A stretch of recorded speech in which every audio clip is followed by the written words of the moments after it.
Hey y'all, it's another day in the berry garden. We're continuing our berry series where we turn these raised beds here into a perennial berry patch. This wagon behind me is filled with some unique, a little bit different berry plants, not your traditional strawberry or blueberry or blackberry, although we definitely love those too and we have those growing already.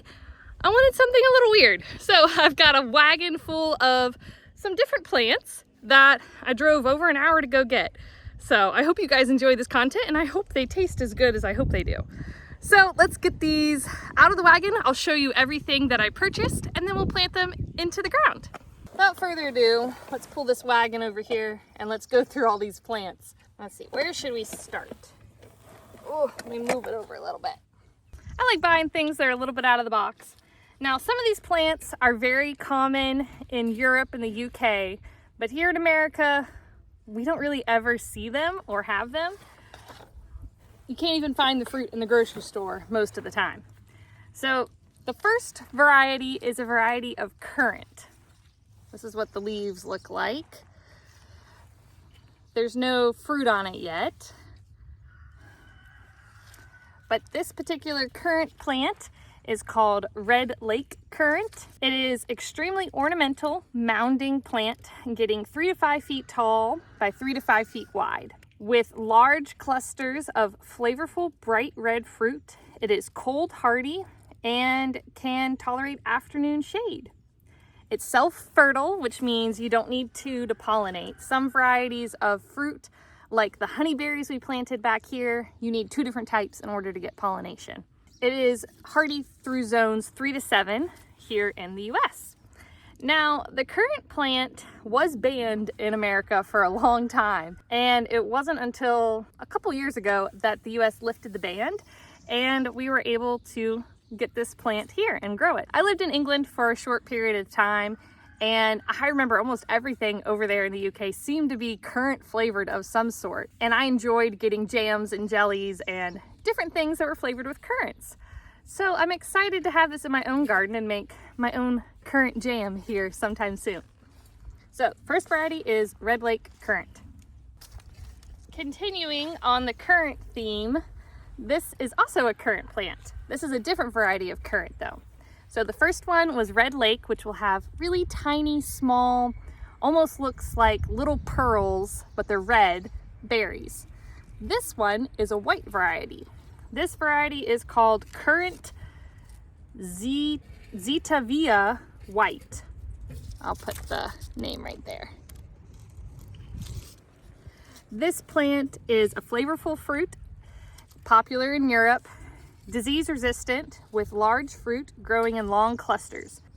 It's an upright shrub, hardy through zones 3 through 8 and 3 to 5 feet tall. It is also self-fertile. This one actually has little teeny tiny berries starting to form on there. They're greens right now. They have a little ways to go, but you can get an idea of kind of what the fruit looks like. Through my research online, that the white and champagne pink varieties of currants are sweeter.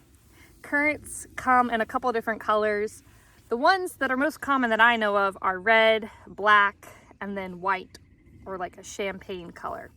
So I'm interested to see how these two vary in taste, and we'll harvest them later together when they're ready. So those are my 2 varieties of currants that I purchased. Now this next one is similar to a currant, but it's a little bigger. So currants are, again, small, tiny, almost looks like little pearl berries.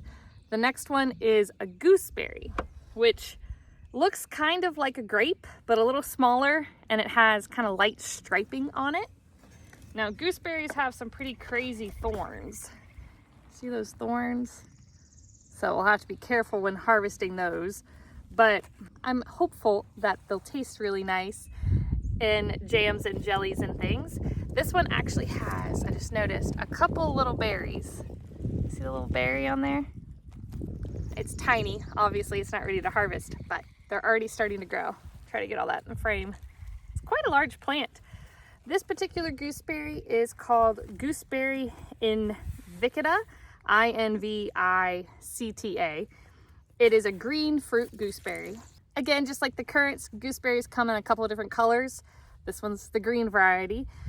It is sweet, best for fresh eating, ripens late spring to early summer, resistant to mildew and frost, spaced about 4 feet apart, hardy through zones 4 to 7, and this one is also self-fertile. Gooseberries are supposed to be a little bit on the tart side. The lady at the nursery said she really likes this variety though, so I thought I'd give it a try. I have another gooseberry. This one's a tiny little start compared to that big pot we just looked at. This gooseberry is a red variety. So the first one I just showed you was a green one. This one's a red one. This is Gooseberry Hinomaki red. There you go. You can read it and pronounce it. It says delicious large red berries with tart skin and juicy sweet flesh. It is a Finnish variety of gooseberry apparently.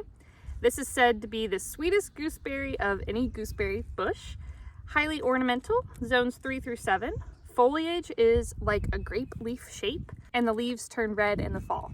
So the sweetest variety out of any, that sounds good to me. So there's our other gooseberry variety.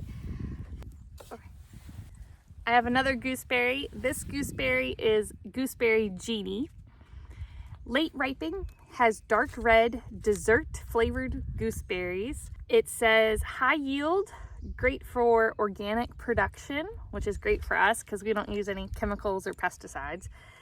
And it ripens mid to late July. Space 5 feet, zones 3 through 8. So in total we had 3 gooseberries, 2 reds, and 1 green. The next plant is a Jostaberry. Now, Jostaberries are supposed to be a cross between the gooseberry and the currant. So it's a mix of the two. Again, I haven't tried any of these particular varieties. I've never even tried a Jostaberry. So it's a whole new experience for me, and feel free to follow along and subscribe to the channel. And stay tuned until these things are ready to be harvested, and I'll share my experience of what they taste like. Hopefully they taste okay, or at least are good in pies and desserts and things. This gooseberry currant cross is vigorous, healthy, and has the best traits of both parents. It will produce a black fruit, usually fruiting around year number 4, no thorns, rust resistant, and grows 4 to 7 feet tall. So it's pretty tall. And this one is self-fertile as well. It does not need a pollinator. This next plant is really tall. Can't quite show you the whole thing while I'm sitting down here, but look at these beautiful yellow flowers. Aren't those lovely?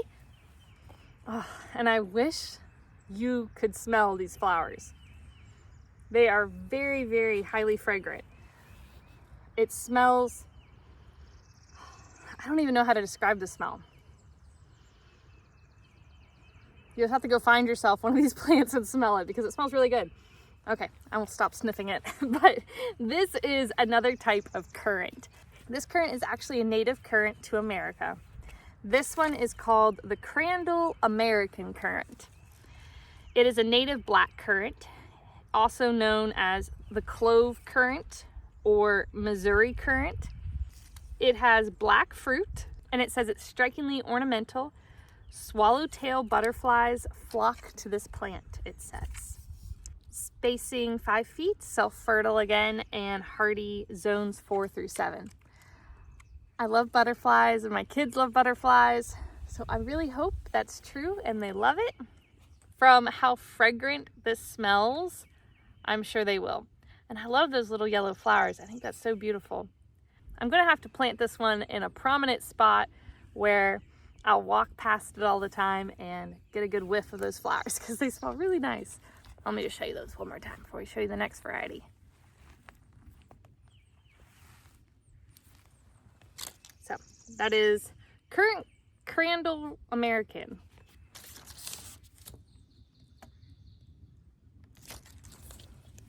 I think that does it for currants and gooseberries. On to the next variety of plant. The next thing that we are going to be growing are bush cherries. Bush cherries, like the name suggests, produce a cherry fruit. There are a couple different varieties of bush cherries here. Now, some of them, they said, were self-pollinating, and some did require a pollinator, which is where you need two different varieties in order to have cross-pollination of the flowers, which is when a bee goes from one flower to the other to fertilize the flowers to make the fruit. The first one we have is bush cherry Nanking Cherry N. That's kind of a mouthful. It says it's a white cherry variety. They are the sweetest of all Nanking varieties, very hardy, excellent fruit, full sun is best, makes a great foundation plant for next to the house. Zones 3 through 7, height is 4 through 8 feet tall, and it says make sure you have another one for pollination.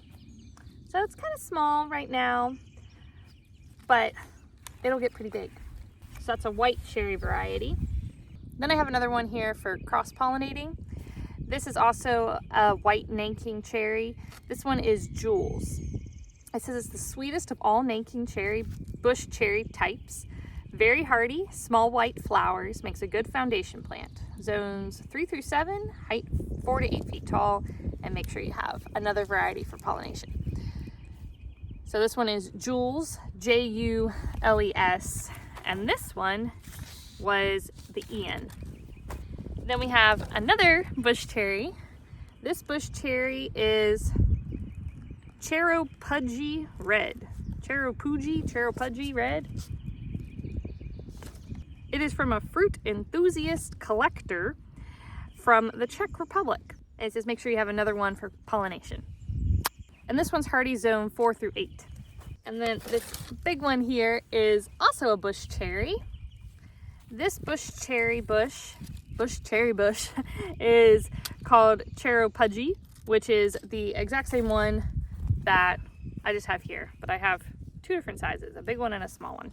And this one will produce a red fruit versus the other ones will produce white. All right, last two plants on the cart here are kiwis. I did not know this up until a few years ago, but you can actually grow kiwi fruit in Virginia, which is where we're gardening here. It's a little bit different than your fuzzy kiwis you see in the grocery store.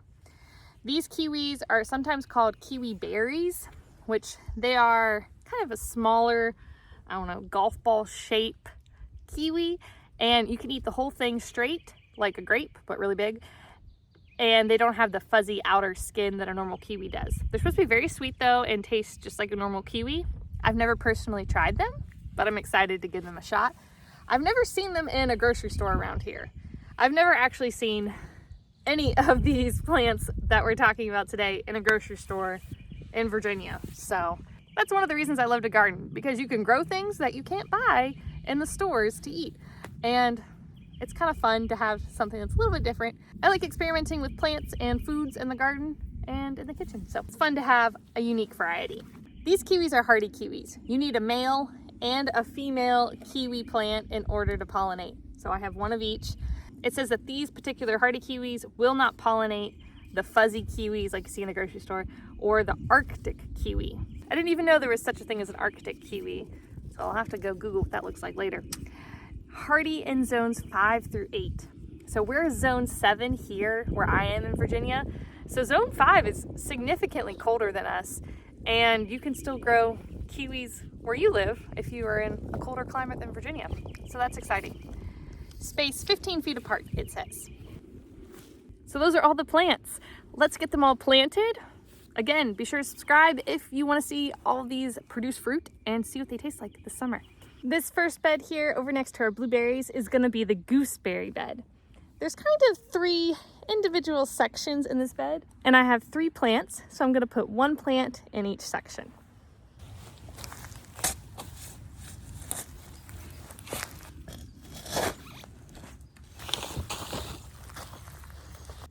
This gooseberry is the Invicta gooseberry.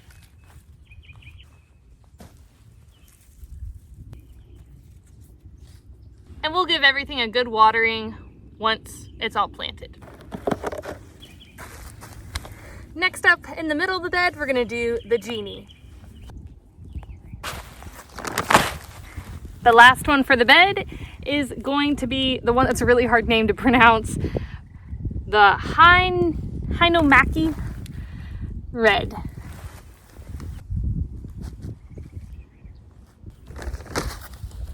All right, that bed's planted with gooseberries. Now across the way, directly across this bed here, we are gonna do all of the currants.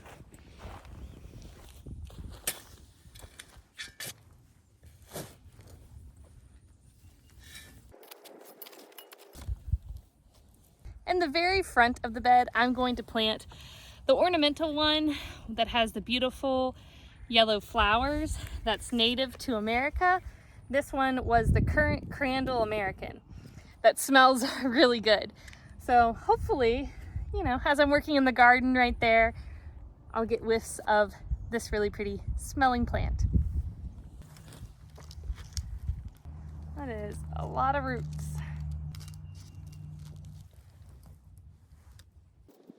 In the middle of this bed, we're gonna do the white variety of currant, the Zavita.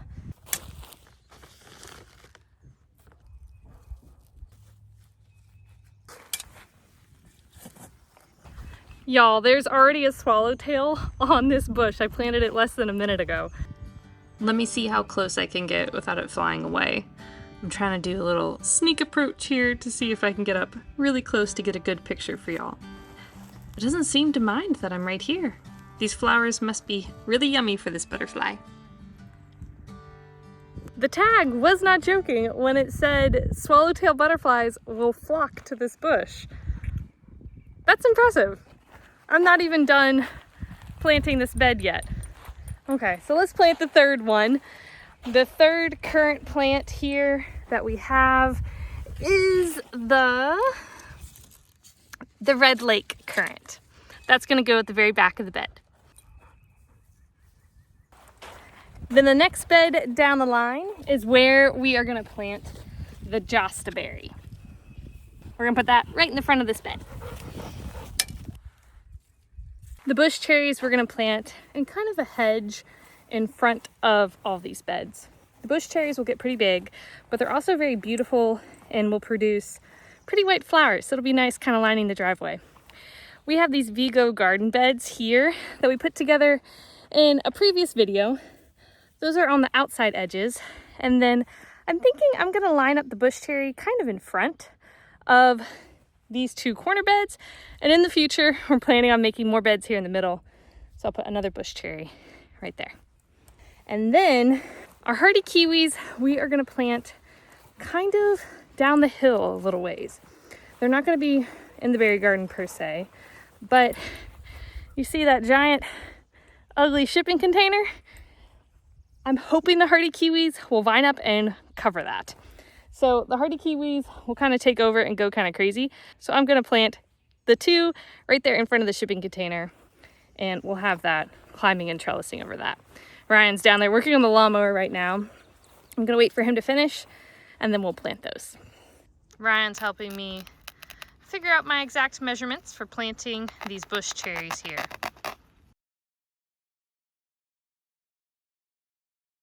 So Ryan planted all the bush cherries, the Nanking varieties, along the edge of the front of the berry garden section. So here is where all the different varieties are planted. This is the Ian. This is the Jules. Puggy Red. Puggy Red. Ryan's planting the kiwis for me too, right here in front of the shipping container. There is some landscaping fabric just laid down to kind of mitigate the weeds and hopefully let these kiwis have a really good chance at getting established without letting all the grass take over. The female Anna hardy kiwi is right there. And then the male one is over here. So the male's on the right and the female's on the left. We are gonna do some guide wires across here probably to help trellis it up. This shipping container is 40 feet wide, so they've got plenty of room to grow. Thanks for watching. I hope y'all have a great rest of your day. Bye y'all.